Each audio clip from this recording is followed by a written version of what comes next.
Meus irmãos, a paz do Senhor, Levi aqui para trazer aqui o subsídio do livro de apoio das lições bíblicas jovens, editada pela editora CPAD, lição de número 12, que está trazendo o título Perseverando na Doutrina de Cristo.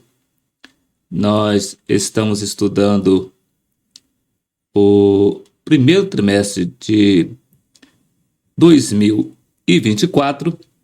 Nesse primeiro trimestre está trazendo o tema O Fundamento dos Apóstolos e dos Profetas, a doutrina bíblica como base para uma caminhada cristã vitoriosa. Nós temos estudado 11 lições nesse trimestre até aqui, e na lição de número 1, estudamos a fonte da genuína doutrina. Na lição de número 2, a doutrina de Moisés. Na lição de número 3, o cativeiro motivado pelo desprezo ao ensino. Na lição de número 4, os jovens que se mantiveram firmes na doutrina. Na lição de número 5, as falsas doutrinas. Na lição de número 6, a doutrina e o amor pelo Senhor. Na lição de número 7, a doutrina que dá vida e expulsa demônios. Na lição de número 8, a sã doutrina. Na lição de número 9, a doutrina dos apóstolos. Na lição de número 10, o cuidado com o vento de doutrina. E na lição de número 11, que foi a última lição que estudamos, trouxe o título A doutrina deve fazer parte do culto. E na próxima lição, que estaremos estudando no próximo domingo, no dia 24 de março de 2024, está trazendo o título Perseverando na Doutrina de Cristo, com a lição de número 12. E o texto principal nos diz assim: não defraudando, antes, mostrando toda a boa lealdade para que, em tudo, sejam ornamento da doutrina de Deus, nosso Salvador. Tito, capítulo 2, versículo 10. Resumo da lição. Para herdar a salvação, o crente precisa perseverar na doutrina de Cristo até o fim. O texto bíblico está registrado em 2 João, nos versículos 1 até o versículo de número 9, que nos diz: o ancião, a senhora eleita e a seus filhos, aos quais amo na verdade, e não somente eu, mas também todos que têm conhecido a verdade, por amor da verdade que está em nós e para sempre estará conosco. A graça, a misericórdia, a paz da parte de Deus, Pai, e da do Senhor Jesus Cristo, o Filho do Pai, seja convosco na verdade e amor. Muito me alegro por achar que alguns de teus filhos andam na verdade, assim como temos o mandamento do Pai. E agora, Senhora, rogo-te, não como escrevendo-te um novo mandamento, mas aquele mesmo que desde o princípio tivemos, que nos amemos uns aos outros. E o amor é este, que andemos segundo os seus mandamentos. Este é o mandamento, como já desde o princípio ouvistes que andeis nele. Porque já muitos enganadores entraram no mundo, os quais não confessam que Jesus Cristo veio em carne. Esse tal é o enganador e o anticristo. Olhai por vós mesmos, para que não percamos o que temos ganhado. Antes, recebamos o inteiro galardão. Todo aquele que prevarica e não persevera na doutrina de Cristo, não tem a Deus. Quem persevera na doutrina de Cristo, esse tem tanto o Pai como o Filho. Introdução. Na lição deste domingo, estudaremos a respeito da doutrina de Jesus Cristo. Ela é a base que sustenta a igreja e toda a doutrina cristã. Veremos alguns dos principais ensinos de Jesus e a necessidade do crente olhar para si mesmo, vivendo assim em constante vigilância e oração. No primeiro tópico vai trazer o título Diante de um Mundo Imoral. No primeiro subtópico, a moralidade cristã. No segundo subtópico, um mundo imoral. No terceiro subtópico, o cristão diante de um mundo imoral. No segundo tópico, traz o título Andando segundo os mandamentos de Deus. No primeiro subtópico, os mandamentos de Jesus. No segundo subtópico, mandamentos santificadores. No terceiro subtópico, os benefícios dos mandamentos de Jesus. No terceiro tópico, traz o título Olhando por nós mesmos. No primeiro subtópico, olhai por vós mesmos. No segundo subtópico, cuidados pessoais. No terceiro subtópico, vencendo o mundo. Vindo para o livro de apoio, no capítulo de número 12, que está trazendo o título Perseverando na Doutrina de Cristo, nos diz: em um estudo a respeito da doutrina bíblica, é impossível não tratar amplamente sobre o que Jesus falou a esse respeito, bem como sobre as bases doutrinárias que por ele foram lançadas, assim como o compromisso que os seus discípulos têm de perseverarem nesses princípios. Logo, não é exagero, em hipótese alguma, retomar o tema sobre doutrina à luz da vida, do ministério e dos ensinamentos de Jesus. Haja visto que, conforme já estudado nesta obra, ele é o fundamento da doutrina dos apóstolos e dos profetas. Efésios capítulo 2, versículo 20. É preciso reconhecer que já foi feita uma reflexão sobre doutrina com base no ministério terreno de Jesus, dando ênfase ao poder que a sua doutrina tem de gerar vida e expulsar demônios.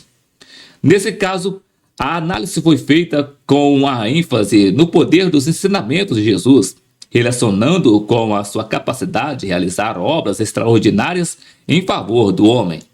Contudo, o ministério de Jesus não foi constituído apenas de obras miraculosas e extraordinárias, mas também de ensinamentos poderosos, cujos frutos são eternos e eficazes. Portanto, aqui se propõe avaliar a doutrina à luz do ministério de Jesus, mas sob o aspecto do conteúdo do que ele ensinou e que, inquestionavelmente, além de serem ensinos perfeitos, são eternos, verdadeiros e que servem como base irremovível da fé cristã. A abordagem aqui proposta obedece ao propósito de trabalhar parte do extenso e profundo conteúdo apresentado e ensinado por Jesus. Isto é, aqui se fará uma espécie de resumo dos pontos que, juntos, cumprem a função de refletir o caráter doutrinário de Jesus. É imperioso que se reconheça a verdade de avaliar o que Jesus ensinou à luz dos 2 dias em que ele transitou pela terra como cumprimento do seu ministério, sem, contudo, deixar de enfatizar a realidade atual em que a igreja é convocada e desafiada a manter vivos os ensinos de Jesus e permanecer fiel a eles. Primeiro tópico: diante de um mundo imoral. Já foi visto em capítulos anteriores a atual e real situação em que se encontra o mundo, principalmente no que se refere ao processo de desconstrução a que ele tem sido submetido, trazendo consigo transformação que afetam as bases mais fundamentais da fé e dos relacionamentos. Dentre as muitas áreas afetadas por todas essas mudanças de mentalidade e de comportamento, a ética e a moral são das que mais têm sofrido alterações, não apenas conceitualmente, mas também de compromisso com o que elas propõem como padrão a ser seguido. Afinal de contas, este mundo pós-moderno, conforme já refletido anteriormente, é contrário a tudo que prevê normas e padrões. Em paralelo a todas essas mudanças e transformações, a Igreja de Cristo tem a responsabilidade de continuar crendo, pregando e vivendo os valores ensinados pelo Senhor Jesus, buscando inclusive influenciar uma geração que, salvo as devidas proporções, se caracteriza pela falta de interesse e compromisso com a moralidade e a ética cristã. Para que se tenha êxito nessa difícil, porém nobre tarefa, a igreja precisa conhecer ampla e profundamente a relação dos ensinos de Jesus com o que tem sido chamado de moralidade cristã, pois é somente assim que ela será capaz de conhecer a real situação deste mundo maculado pela imoralidade e, assim, enfrentá-lo mediante recursos ensinados nas Escrituras. Primeiro subtópico, a moralidade cristã. Diante de um mundo pós-moderno em que, nas palavras de J.B. Moreland, é o remédio que mata o paciente, a igreja é desafiada a reafirmar os valores cristãos, principalmente no que concerne à moral. Assim, essa parte do livro encarrega-se de apresentar o que se quer dizer com moralidade cristã. No entanto, para que isso seja feito por vias seguras e que contribuam com o objetivo aqui estabelecidos, deve-se compreender, a princípio, o significado de ética e moral. O termo moral vem do vocábulo latino mos, que do adjetivo moralis, e significa costume ou uso. A expressão ética vem do grego ética e éteros, cujo sentido é aquilo que se relaciona com o caráter. Quanto à distinção entre o que é ética e o que é moral, segundo a explicação de Stanley Glenn, oferece a seguinte contribuição. Consideram a primeira mais geral e teórica, sendo então o estudo do que é certo e bom, e a segunda mais específica e prática, isto é, a prática ou a observância do que se acredita ser certo e bom. Por isso, a moralidade envolve pôr em prática conceitos pessoais, tais como os de que a mentira e o assassinato são errados, ao passo que a ética implica o estudo das razões que tomam essas práticas imorais. Com essa explicação esclarecida, já é possível tratar sobre a relação da moralidade e da ética cristã com a lei de Moisés, com a lei de Deus, buscando responder se as orientações recebidas por Moisés da parte do Senhor podem ser consideradas códigos de ética, se ainda são válidos hoje e se estão de acordo com os ensinos do Novo Testamento. O texto bíblico de Deuteronômio, no capítulo 4, versículo de 1 a 6, mostra o que o Senhor realmente desejou ao estabelecer a lei para o seu povo, assim como informa sobre o comportamento adequado e esperado daqueles que servem a ele. Afirma-se, portanto, que, primeiro, o decálogo foi destinado a Israel, Deuteronômio capítulo 4, versículo 1 e 2, Salmos 147, versículos 19 e 20.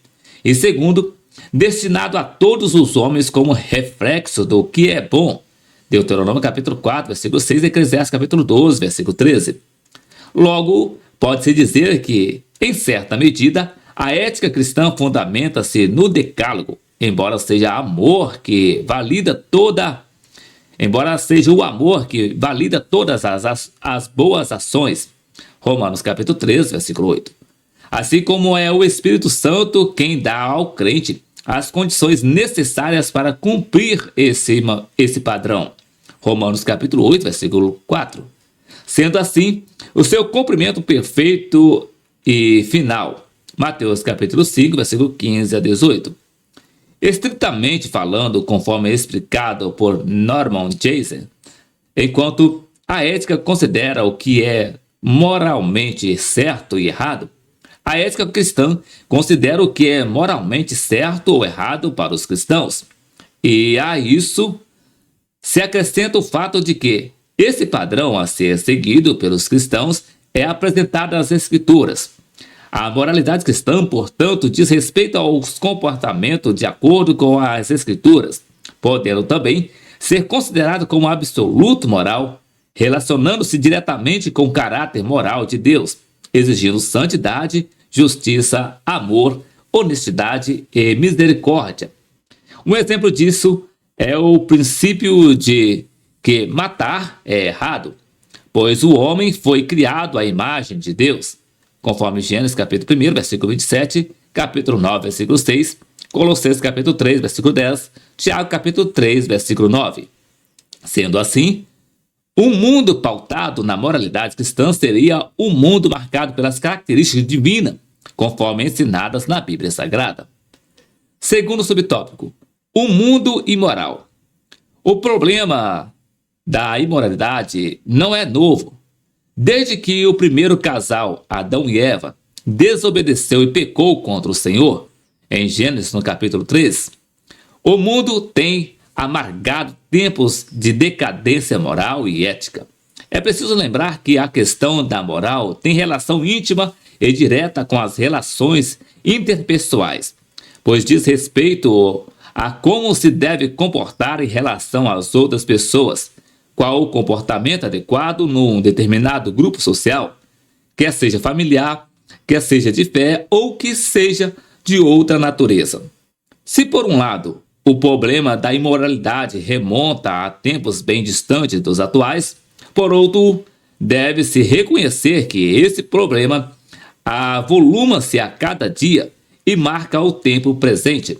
A verdade é que isso, por mais que cause espanto, não deveria soar como surpresa aos crentes, já que há textos sobejos nas Escrituras que tratam disso com clareza. O apóstolo Paulo previu e alertou sobre isso em 2 Timóteo, no capítulo 3, versículo 1. Ademais, destaca-se que Jesus constatou e afirmou o fato de que os homens amaram mais as trevas do que a luz, porque as suas obras eram más. João capítulo 3, versículo 19. Na mesma linha, o apóstolo João afirma que todo o mundo está no maligno. 1 João capítulo 5, versículo 19. O apóstolo generaliza com a finalidade de mostrar a gravidade da situação em que se encontra o mundo, situação esta imposta pelo diabo. E sobre os que estão sob o domínio do maligno, ele afirma que eles estão unidos pela natureza, diretriz e princípio maligno, e estão unidos em uma cabeça. Há uma cabeça da malignidade e do mundo maligno, e ele tem um controle tão grande aqui que é chamado o Deus desse século, conforme registra 2 Coríntios capítulo 4, versículo 4.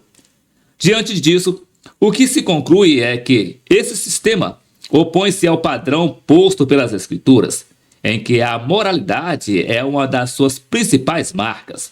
Logo, o sistema vigente no mundo é o da imoralidade, e é contra esse sistema que o cristão é convocado a lutar contra. Terceiro subtópico: o cristão diante de um mundo imoral. Charles Colson e Nancy Pearce, no livro E Agora, Como Vivemos?, reconhecem a seguinte verdade a respeito da realidade em que o crente está envolvido. A guerra cultural não é só sobre aborto, direito dos homossexuais ou o declínio da educação pública. Esses são apenas os conflitos.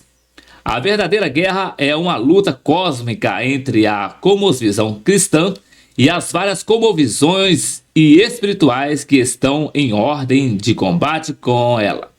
Isto é o que devemos entender se vamos ser efetivos tanto em evangelizar nosso mundo hoje, como em transformá-lo para refletir a sabedoria do Criador. Eis aí a guerra real. O crente está envolvido nesta guerra, e não são poucos os que não têm essa consciência, assim como são muitos os que não conhecem a real natureza dessa guerra. E estes se unem àqueles que não estão devidamente preparados para os enfrentamentos a que eles pertencem. O apóstolo João torna conhecida a natureza dessa guerra quando trata os inimigos da Igreja de Cristo como enganadores que atuam na disseminação de doutrinas nocivas à fé cristã, buscando destruir a base sobre a qual ela está firmada, negando que Jesus Cristo veio em carne, conforme registra 1 João capítulo 5, versículos 18 a 20 e 2 João, versículo de número 7.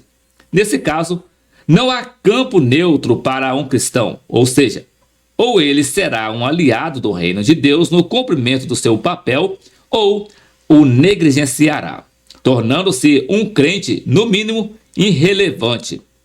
Mas, afinal, diante disso tudo, qual deve ser a postura do cristão em um mundo imoral?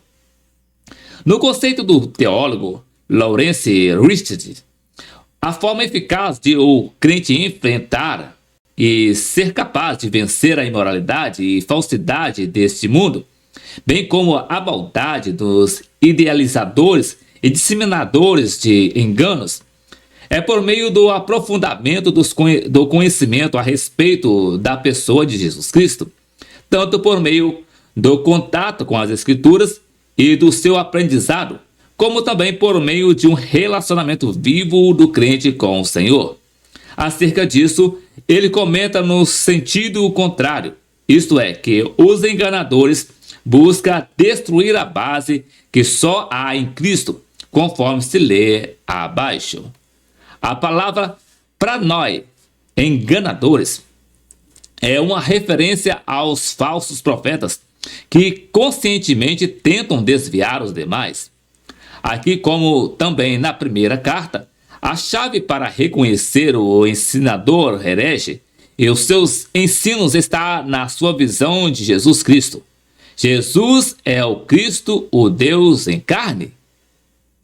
Qualquer fracasso em afirmar a plena divindade e a verdadeira humanidade de Jesus marca o ensinador e os seus ensinos como sendo falsos e enganadores. Se os que trabalham pela destruição das bases da fé cristã, lançando sementes de engano, trabalham como a verdade de Cristo, o contrário também é verdade. Quer dizer, os que atuam na edificação de um edifício para Deus, que não só ama a verdade, mas é a própria verdade, trabalharão no sentido de levar e proclamar a verdade que Jesus é o Filho de Deus e que veio em carne para o cumprimento da sua missão. De forma objetiva, o crente que deseja vencer essa guerra deverá ter uma postura caracterizada por duas atitudes. Primeiro, não retroceder para que não se perca o galardão. 2 João, versículo de número 8. E segundo, não prevaricar, que nesse caso é o mesmo que ultrapassar os limites estabelecidos pela doutrina. 2 João, versículo de número 9. O crente vencedor é aquele que não desiste de manter-se firme nas verdades ensinadas nas Escrituras, assim como não vai além do que nelas está escrito, mas, ao contrário disso, persevera na doutrina genuinamente bíblica, buscando comunhão com Deus. Haja visto que é somente por esse caminho que o mundo será vencido, mesmo com todas as suas imoralidades. Segundo tópico: amando segundo os mandamentos de Jesus.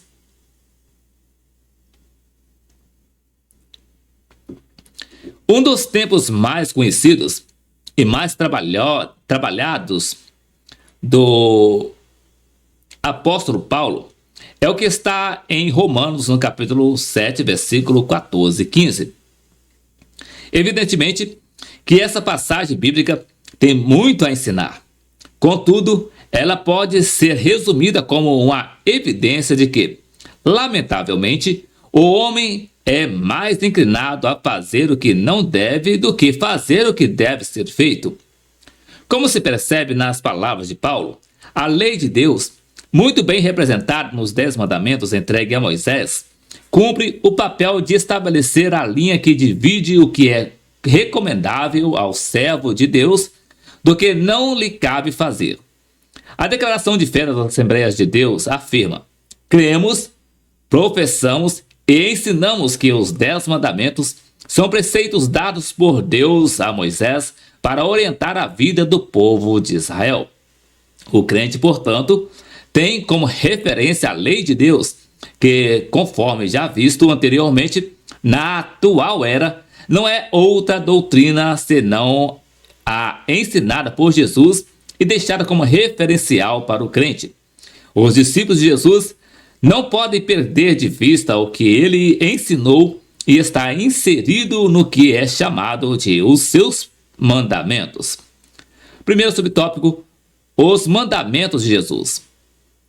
O Sermão do Monte, em Mateus, no capítulo 5, Mateus 5 ao capítulo de número 7, é a mais importante mensagem pregada e ensinada por Jesus. Extenso, profundo e cativante, esse sermão tem sido considerado uma expressão ampliada e aplicada da lei de Deus entregue a Moisés. E nesse sentido, o teólogo Meyer Birman dá uma explicação relevante e esclarecedora ao destacar que, diante do que o Senhor Jesus propunha com os seus ensinamentos, era de esperar, como isso ocorreu de fato, que os israelitas começassem a indagar sobre os princípios e as formas desse reino, com a dúvida se isso seria o fim da lei antiga. Com o Sermão do Monte, o mestre dá essas e outras respostas, deixando claro que o seu propósito não era o de acabar com a lei, mas de cumpri-la e apontar o caminho aceitável diante de Deus para o cumprimento dessa lei.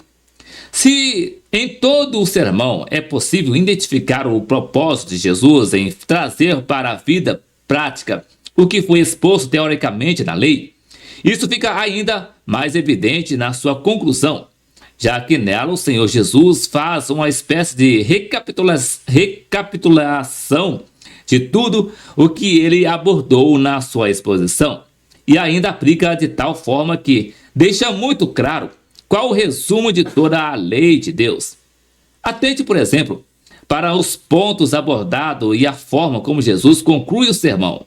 Primeiro, ele abre a conclusão tratando sobre relacionamentos interpessoais saudáveis, nos versículos de número 1 a 6. Segundo, ele dá ênfase à oração como meio de um relacionamento saudável com Deus, dos versículos 7 a 12.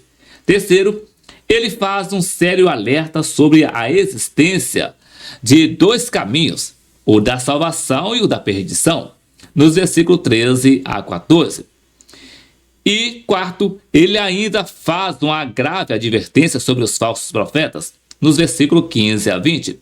Quinto, ele ressalta a seriedade do reino ao tratar sobre o dia de acerto de contas, nos versículos 21 a 23. Sexto, a forma como o homem recebe os ensinos de Jesus determina a qualidade da sua vida, os versículos 24 a 27. E sétimo, ele encerra tratando de mostrar que, dependendo da forma como o homem recebe ou não os seus ensinos, eles serão preservados no dia mau ou não, nos versículos 28 e 29. Desse modo, é possível identificar as bases sobre as quais os mandamentos de Jesus foram e estão estruturados.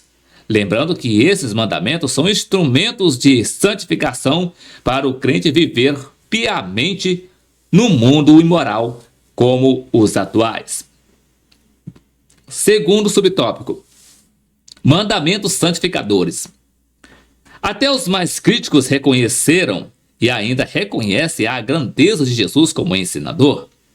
Note, por exemplo, as palavras de reconhecimento dos que auxiliavam os fariseus, o que torna isso ainda mais significativo. Nunca homem algum falou assim como este homem. João capítulo 7, versículo 46. Mas afinal, qual foi o método que Jesus usou no ministério de ensino? O ponto de partida para que essa pergunta tenha uma resposta adequada é levar em conta o fato de que Jesus dedicou-se ao máximo, inclusive para não desperdiçar tempo, já que tinha de fazer muita coisa em tão pouco tempo. Por essa razão, ele ensinou até mesmo dormindo, Pois, enquanto seus discípulos desesperavam-se com a tempestade que se abatia no barco onde estavam, Jesus descansava, para que, além de ter um período de descanso, levasse os seus discípulos a confiar mais nele. Marcos capítulo 4, versículo 35 a 41. Destaca-se ainda que Jesus utilizou-se dos mais variados meios para transmitir os seus ensinamentos. Como se vê, primeiro, Jesus ensinou por palavras, em Mateus no capítulo 7, versículo 29. Segundo, ele ensinou por meio dos sinais que operou na presença dos discípulos, ensinando os princípios eternos. João capítulo 20, versículo 30. E terceiro, ele ensinou enquanto orava, como se vê na chamada oração sacerdotal em João capítulo 17. Além da riqueza dos métodos utilizados por Jesus e do conteúdo dos seus ensinos, a capacidade e o propósito santificadores dos seus mandamentos são impressionantes e impõem a necessidade de uma avaliação, mesmo que breve. Em oração, Jesus fez o seguinte pedido ao Pai: santifica-os na verdade. A tua palavra é a verdade. João capítulo 17, versículo 7. Lembre-se de que essa palavra da verdade é a sua doutrina, pois ele mesmo já havia dito: a minha doutrina não é minha, mas daquele que me enviou. João capítulo 7, versículo 16. A santificação não é uma ideia humana, muito menos uma obra operada por homens. Por mais bem intencionado que alguém possa ser na sua vida cristã e deseje ser santo, essa não é uma ideia e nem mesmo um projeto humano, conforme se podem ler em 1 Tessalonicenses no capítulo 4, versículos 3, 7 e 8.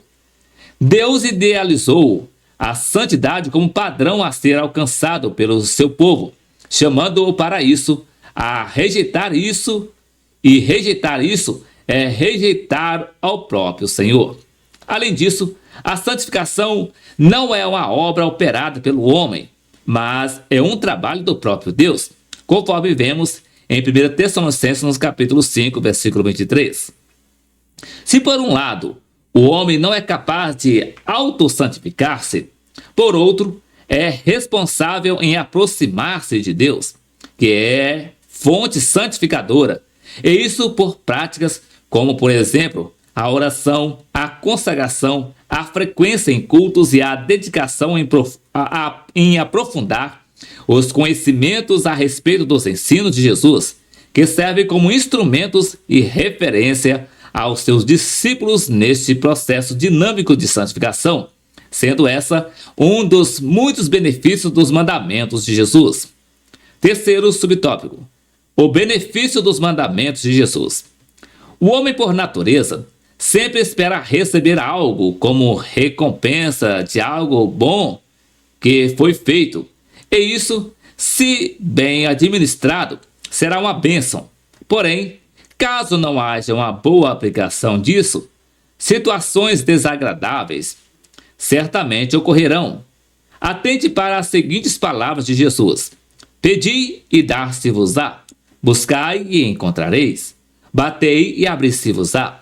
Porque aquele que pede, recebe, e o que busca, encontra, e ao que bate, se abre. Mateus capítulo 7, versículos 7 e 8. Note que é o Senhor Jesus que incentiva o crente a aproximar-se dele em oração, na esperança de receber algo. Isso implica numa série de verdades, inclusive a de que não há erro algum em um servo de Deus que deseja alcançar determinado bem, ainda mais para ser recompensado por algo que foi feito em concordância com o padrão estabelecido pelo Senhor. Marcos capítulo 10, versículo 30. Leia com atenção a promessa feita por Jesus sob a condição da obediência aos seus mandamentos. Na verdade vos digo que quem ouve a minha palavra e crê naquele que me enviou tem a vida eterna e não entrará em condenação. João capítulo 5, versículo 24. Há duas condições obedecer às palavras de Jesus e crer em Deus. E duas promessas: receber a vida eterna e não entrar em condenação. Nessas palavras de Jesus, no entanto, o destaque aqui é sobre a verdade que a obediência aos mandamentos de Jesus traz benefícios ao crente que assim o faz. A obediência é a válvula que mantém a engrenagem da relação do homem com o seu Criador funcionando com a devida eficiência. Desde o início, Deus colocou a obediência como condição para a manutenção de um relacionamento saudável e puro com os homens, bem como prometeu recompensar aqueles que trilharem por esse caminho de honra a Deus por meio da obediência. A condição para que Adão e Eva pudessem manter a íntima e perfeita relação que tinham com Deus foi a obediência. Gênesis capítulo 2, versículo 17. Do mesmo modo, como a condição para que o povo de Israel pudesse desfrutar das bênçãos de Deus dependeria de como seus filhos lidariam com a lei de Deus. Deuteronômio capítulo 11, versículo 26 a 32. O Novo Testamento também traz esse mesmo princípio, em que a obediência aos mandamentos do Senhor é condicional para uma vida com Deus, bem como a porta aberta para receber as copiosas bênçãos celestiais, advindas das mãos do próprio Deus. Há muitas passagens neotestamentárias que podem confirmar esse princípio, só que a do jovem rico traduz com detalhes a perfeição e a referida verdade. Jesus afirmou ao jovem que a condição para herdar a vida eterna é a obediência, mas que ela também só pode ser aceita por Deus caso seja praticada à sombra, isto é, seguindo a Jesus, pois ele é o obediente perfeito. Mateus capítulo 19, versículo 16 a 22. A obediência aos mandamentos de Jesus proporciona e garante as bênçãos integrais do Senhor, isto é, bênçãos que tocam todas as áreas da vida do crente. Essas bênçãos podem ser descritas da seguinte forma: primeiro, o crente tem a sua vida guardada em tempos de tempestades. Mateus capítulo 7, versículo 24 a 27. Segundo, o crente tem a garantia de uma vida santificada. João capítulo 17, versículo 17. E terceiro, o crente tem a garantia de um galardão eterno. 2 João, versículo 8 e 9. Portanto, para que alcance essas bênçãos, o crente deve obedecer aos mandamentos de Jesus e ter cuidados especiais, principalmente consigo mesmo. Terceiro tópico: olhando por nós mesmos. Depois de trabalhado a respeito da perseverança do crente nos ensinamentos deixados por Jesus, mesmo em um mundo imoral como o da atualidade, esse capítulo desloca-se em outro sentido, isto é, na busca por mostrar a responsabilidade que o discípulo de Jesus tem consigo mesmo. Trata-se de uma sessão exortativa, e isso no sentido de advertência, com a finalidade de alertar a Igreja de Cristo e o crente a respeito dos cuidados pessoais que deve haver frente aos ataques dos falsos enganos da atualidade. Essa sessão começa com a abordagem sobre a necessidade e a importância de o crente desenvolver o hábito de autoavaliar-se, isto é, de olhar por si mesmo. Em seguida, ele avança em um aspecto em que o crente é orientado sobre alguns cuidados pessoais que deve ter em áreas específicas da vida, finalizando então com a parte por meio da qual se trata sobre a forma disponibilizada na Bíblia, pela qual o mundo pode e deve ser enfrentado e vencido por aqueles que desejam ser fiéis a Deus e honrá-lo em meio a uma geração descomprometida com os valores eternos da sua palavra. Primeiro subtópico: olhai por vós mesmo. Atente para esse belíssimo e tão sério texto de 2 João, no versículo 8. Olhai por vós mesmo, para que não percamos o que temos ganhado, antes recebamos o inteiro galardão. Alguns elementos estão explícitos nas palavras do apóstolo do amor, como se vê. Primeiro, ele adverte a igreja a ter uma boa prática de analisar-se a si mesma, desenvolvendo o hábito de autoavaliar-se. Segundo, ele ainda afirma que a autoavaliação contribui com o crente, no sentido de que ele não perca o que ganhou, diante do que o crente, no sentido de que ele não perca o que ganhou, diante do que se tem estudado ao longo desse texto, conclui-se que grandes são os benefícios da vida cristã, especialmente aqueles que são frutos da boa e saudável doutrina cristã. E terceiro, ele também demonstra que o olhar para si mesmo garante, em certa medida, que os discípulos de Cristo alcancem o tão desejado e esperado galardão prometido pelo Senhor Jesus. Analisando mais detalhadamente o texto joanino, é possível notar que se trata de uma extensão do que o Senhor Jesus já havia ensinado aos seus discípulos, dos quais João fazia parte, e certamente desse aprendizado é que ele certifica-se da importância de o crente cuidar de si mesmo, razão pela qual ele aborda esse assunto na sua segunda epístola. O registro desse ensino de Jesus está em Marcos, no capítulo 13, que, ao levar em conta o seu contexto, conclui-se algumas lições fundamentais e indispensáveis à vida cristã, como se vê aqui. Primeiro, o crente deve estar atento em relação às ações e atitudes dos que militam em favor do engano doutrinário. Segundo, o crente deve estar certo de que, por amor a Cristo, ele será perseguido, mas deve perseverar e cuidar da sua fé. Terceiro, o crente também deve estar alerta quanto ao que aprendeu a partir do que lhe foi anunciado. E quarto, o crente deve estar alerta, pois não se sabe a hora em que tudo o que foi ensinado sobre o fim dos tempos será cumprido.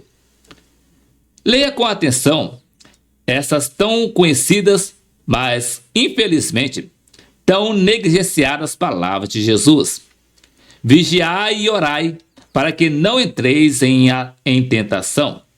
Na verdade, o espírito está pronto, mas a carne é fraca. Mateus capítulo 26, versículo 41. No contexto do Getsêmani, no momento de agonia, angústia e elevada importância, Jesus dá essa advertência e essa orientação a Pedro, Tiago e João: vigiem e orem. E isso foi feito sob os argumentos de que essas duas práticas piedosas iriam ajudá-los a não cair em tentação, e porque o espírito está pronto, mas a carne é fraca. Algumas lições importantes podem ser extraídas das considerações feitas em torno das palavras de Jesus. Primeiro, vigilância e oração são práticas que devem ser realizadas por crentes que intencionam honrar a Deus, que vencem a si mesmo, o pecado, o mundo e o diabo. Segundo, a vigilância e a oração garantem antecipadamente a vitória do crente sobre a tentação. E terceiro, o espírito, parte espiritual do homem, que sempre deseja as coisas de Deus, está pronto, indicando um estado que, caso não haja o devido cuidado, poderá sofrer alteração e perder tal condição.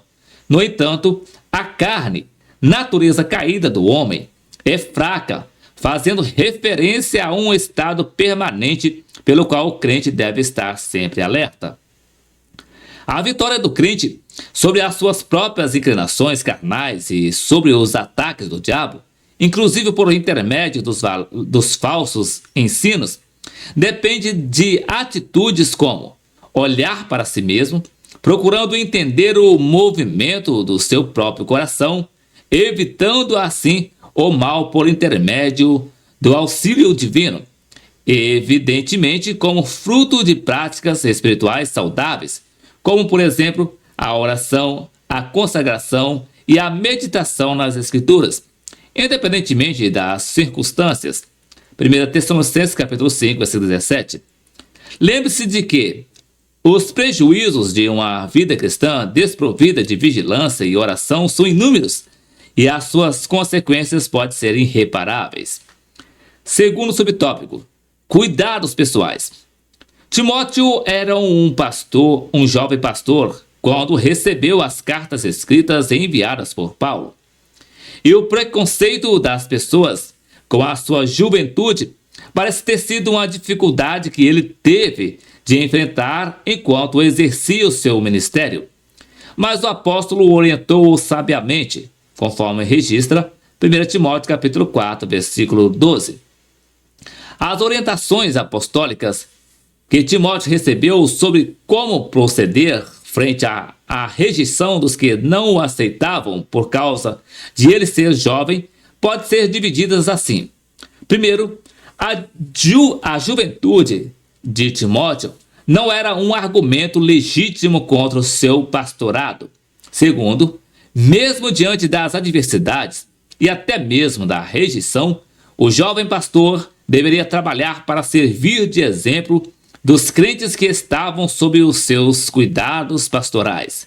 E terceiro, para que Timóteo pudesse ser exemplo dos crentes na área citadas por Paulo, ele deveria redobrar a atenção no cuidado pessoal, para que, na dinâmica do seu trabalho de salvar os outros, ele não se perdesse, conforme registra 1 Timóteo capítulo 4, versículo 16.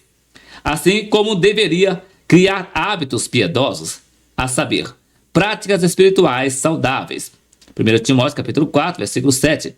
Como a leitura das Escrituras, 1 Timóteo capítulo 4, versículo 13, e do aperfeiçoamento da vocação, 1 Timóteo capítulo 4, versículo 14 e 15, e 2 Timóteo capítulo 1, versículos 6 e 7.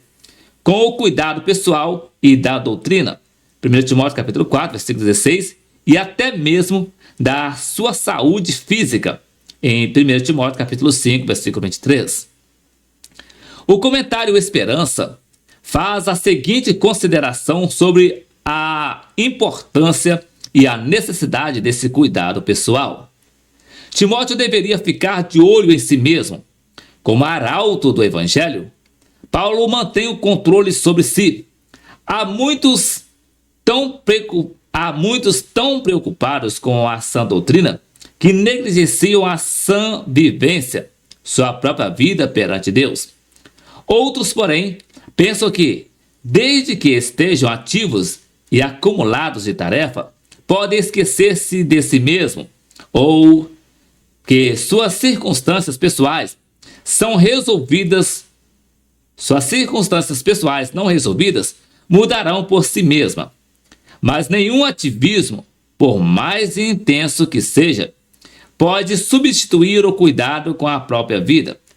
Aqui não se fala de um egoísmo devoto, do cultivo egocêntrico da alma visando o bem-estar pessoal, mas está inequivocadamente claro que o ministério de atalaia sobre o próprio coração é e continua prioritário em relação à doutrina, quem se coloca atentamente diante de Deus, que vê o que está oculto, é capaz de vigiar também corretamente sobre a doutrina. Eis o perigo da negligência à espiritualidade vivida por supervalorizar a espiritualidade apenas da crença e dos sentimentos subjetivos e de experiências pessoais.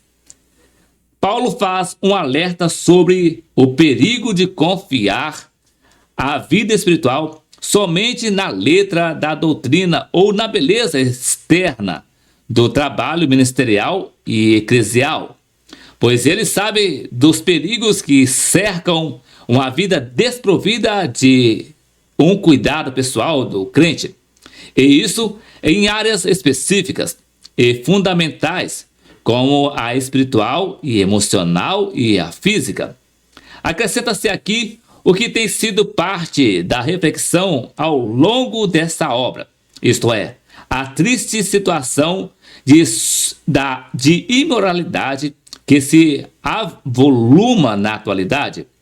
E isso requer cuidado mais que especiais dos crentes, tanto os que foram expostos até aqui, como outros, especialmente no que se refere à escolha das companhias que fatalmente determinam a natureza das conversas pessoais.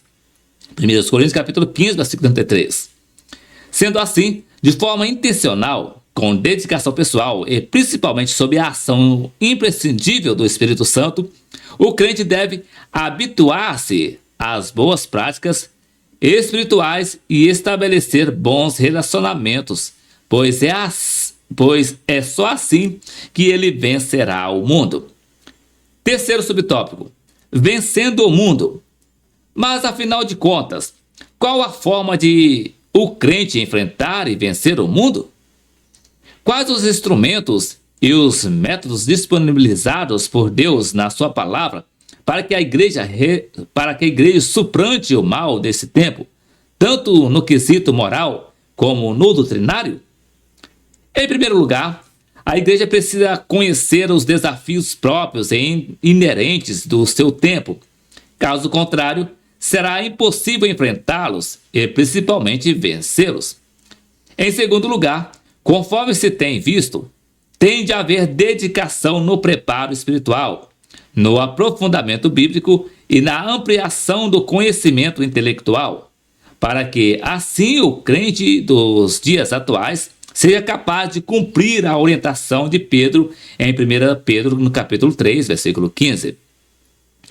No livro E Agora, Como Viveremos?, editado pela editora CPAD, Charles Colson e Nancy Pearce formulam uma pergunta inquietante e oferece uma resposta convincente e desafiadora à igreja da atualidade, conforme exposto abaixo. Todos os dias você e eu estamos tomando decisões que nos ajudam a construir um ou outro tipo de mundo. Estamos nós cooptados pela cosmovisão passageira do mundo da nossa época, ou estamos ajudando a criar um mundo novo de paz, amor e perdão? E agora, como viveremos? Resposta: abraçando a verdade de Deus, entendendo a ordem moral e física que Ele criou, argumentando amavelmente com nossos vizinhos por amor a essa verdade, e então tendo a coragem de vivê-la em todos os aspectos da vida, corajosamente, sim, e com alegria. O que Colson e Pearce propõem está de acordo com a forma como o assunto tem sido disposto até aqui. Haja vista que a ênfase aqui empregada tem relação direta com a necessidade que o crente de geração atual tem de preparar-se em todas as dimensões possíveis ao ser humano, com o objetivo de alcançar as condições necessárias para responder às perguntas mais feitas pelo homem contemporâneo. E isso acontecerá à medida que a igreja não abrir mão da verdade absoluta de Deus, compreender como o mundo funciona e defender em amor e com coragem essa verdade. E como bem se sabe, a alegria será completa no coração do fiel. Portanto, vigiemos, oremos e cuidemos de nossa vida espiritual, pois assim poderemos enfrentar e vencer este mundo imoral, mantendo-nos firmes na verdadeira e pura doutrina da palavra de Deus, que não deve faltar à igreja, pois ela não sobrevive sem doutrina. Voltando para a lição, a conclusão ela nos diz assim: aprendemos que o mundo se encontra perdido na imoralidade, contrariando os padrões divinos expostos e ensinados nas Escrituras. É nesse mundo, nessas condições, que o crente é desafiado a se manter fiel a Deus, enfrentando e vencendo as propostas e os enganos desse sistema contrário aos princípios divinos. Esta lição reafirma a necessidade de o crente olhar para si mesmo, isto é, estar vigilante e em oração, conforme advertido pelo próprio Jesus, pois somente assim é que o mundo poderá ser vencido. Então, meus queridos, esse aqui foi o subsídio do livro de apoio das lições bíblicas jovens, editado pela editora CPAD, lição de número 12, que trouxe o título Perseverando na Doutrina de Cristo. Na próxima semana, se o Senhor Jesus nos permitir, regressaremos aqui para deixar a última lição desse primeiro trimestre, que vai estar trazendo o título A Igreja não sobrevive sem doutrina. Que Deus em Cristo abençoe a sua vida e até o próximo vídeo, querendo o Senhor Jesus.